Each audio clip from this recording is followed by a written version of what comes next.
kalamansi. Ayan o. Ganda rito. Lalaki na labong. Labong na yung kalamansi natin dito ni boss. Kaya lang, gusto ko siyang sprayin. Ayaw namang maraw. Puro ulan lang nga yan. Kontra pabor din sa akin to. Ulan na yan. Hindi na tayo magtutubig. Kaya lang, hindi tayo makapag-spray ng damo. Hindi na makapag-spray. Malinis sa may ilalim ng puno. Importante wag lang sila akita ng baging. Pagkakamaraw, may sisigit ko rin to. I-sprayin ko. Ang buo. Ano kahapon. Nakabawas ako ng kalahati sa may dulo. Ayun, kalabog na. Ganda rito boss. Mataas pa sa akin ngayon.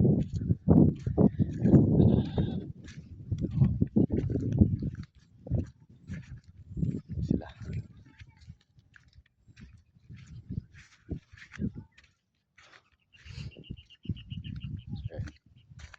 Ayan, hose. Ay liligpit ko muna tong hose. Total muulan naman, tagulan na.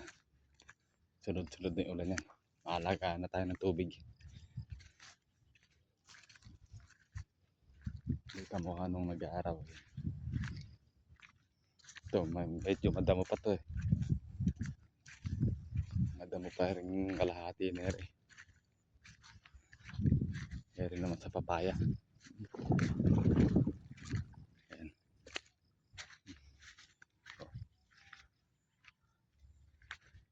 Pinagsabay ko kahapon linisin.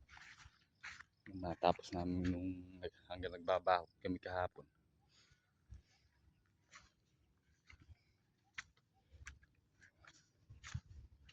Pero tumatalab na rin pataba niya boss. Ayan. Nagpuputot na siya ng bago. Tuloy-tuloy na sana yan.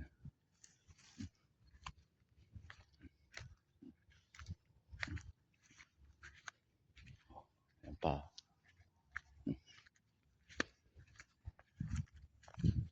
Labong. Yung maliliit niyan boss, ulip lang yan.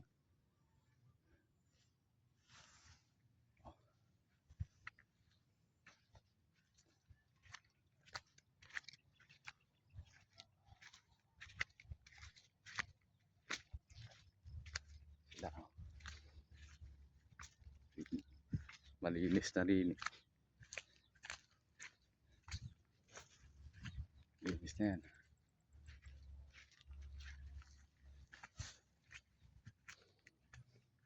Kaya lang sinisingit muna namin unti-unti yung ibakod para maka-safety na yung halaman natin din sa mga kambing.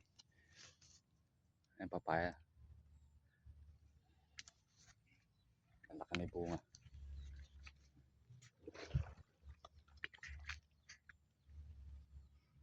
Kumita sana tayo dito sa papaya nere at sa lahat nere para makabawi tayo ng pagod tsaka gastos.